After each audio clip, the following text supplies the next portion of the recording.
If you think the silver market is immune from the troubles that we find in other areas of the financial sector, well, you'd be sorely mistaken, because the silver market could crash big time, or it could be in serious trouble. I'll explain exactly what I mean in this video as we explore.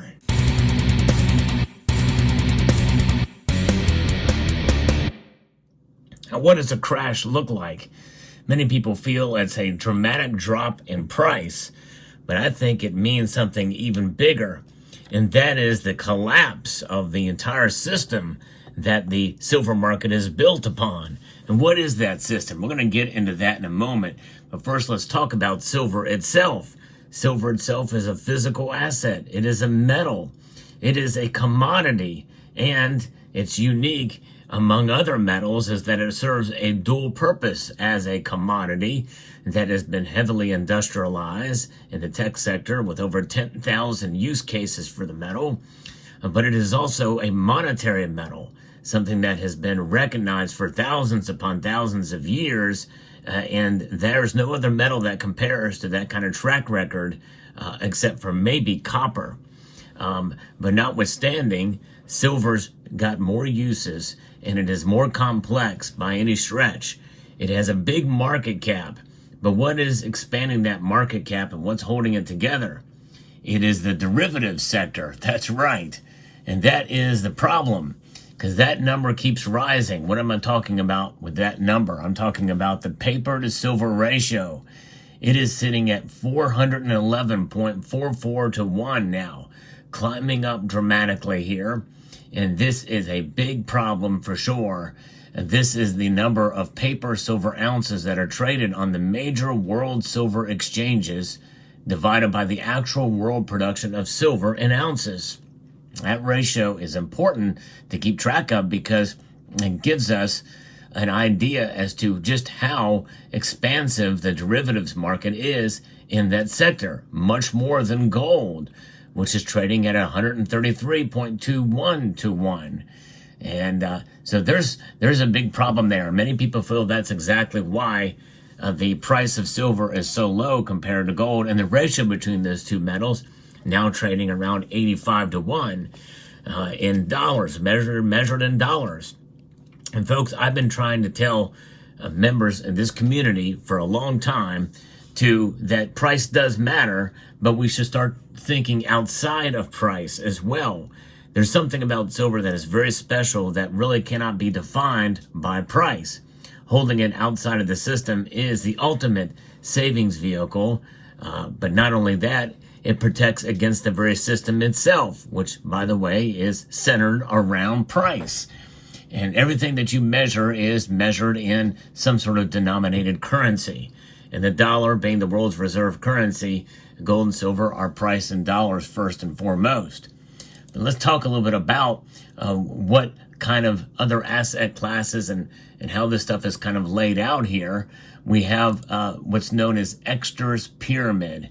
Exter's Pyramid is something that gives us an idea of just how voluminous the markets are and how bloated they are.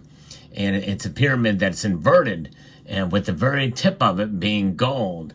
But there is a tip upon that tip, and that is the silver market, and which is a fraction of gold, but people feel in some ways that really silver should be at the tip of that Exter's Pyramid.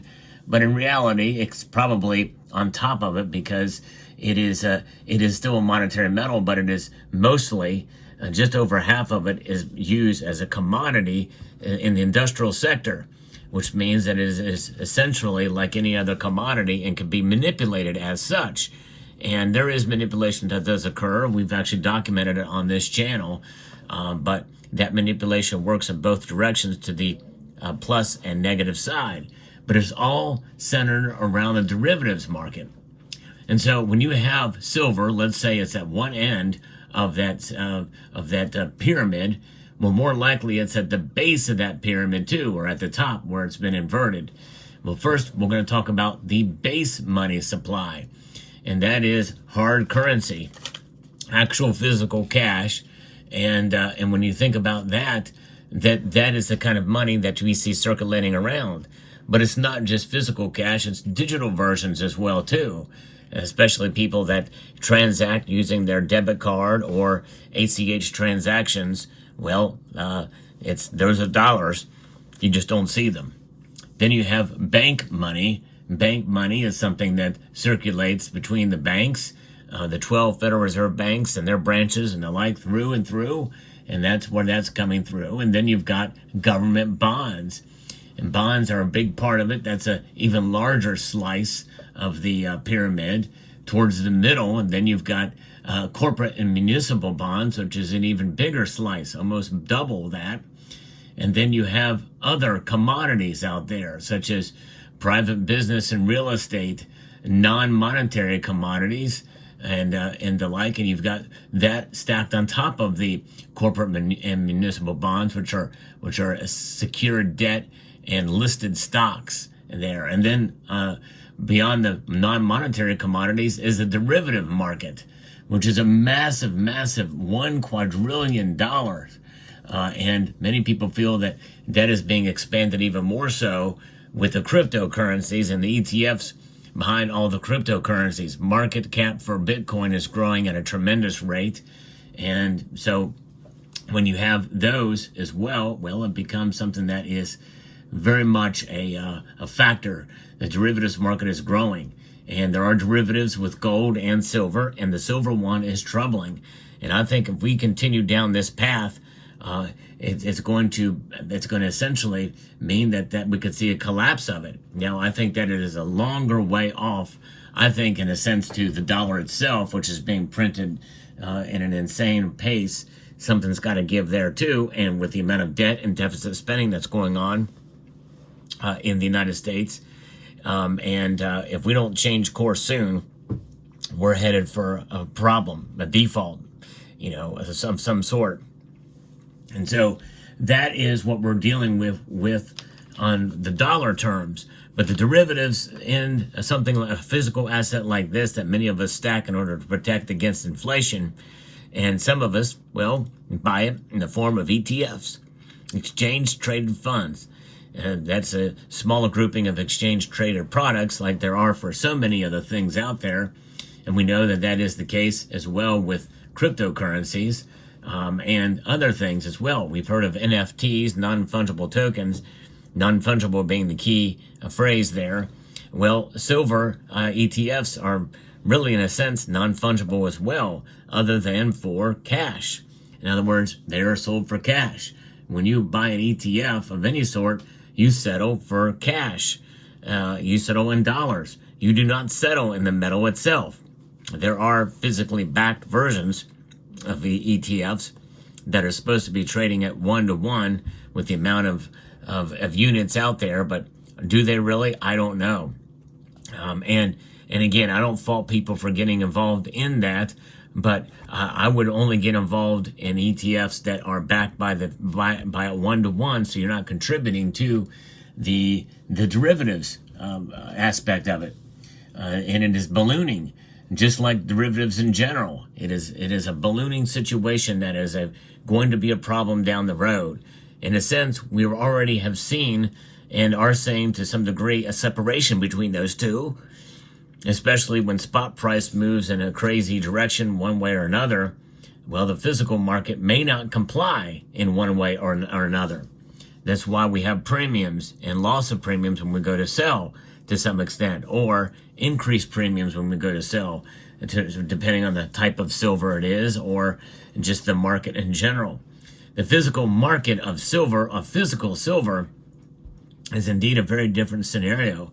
Obviously, it's based off of the spot price, which in turn is affected by the derivatives market, in other words, the ETF space. That is something that could get so out of whack and so discombobulated, so to speak, that if it were to collapse, we would see a new physical market emerge for silver, and somehow that would be tracked by averaging in prices across the nation and or the world, and to give an idea of a new type of spot price based off of the physical trading of the metals.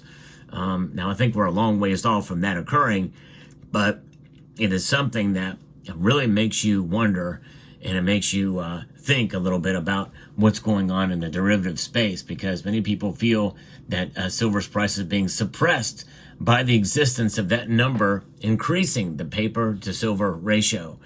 And I could see how that would be the case, because whenever you have more of something for a sustained period of time, that's a dilution of the market. And if most people trade in that market as opposed to or trading less of physical silver, well, it's going to give a misconceived viewpoint of how much silver is actually worth.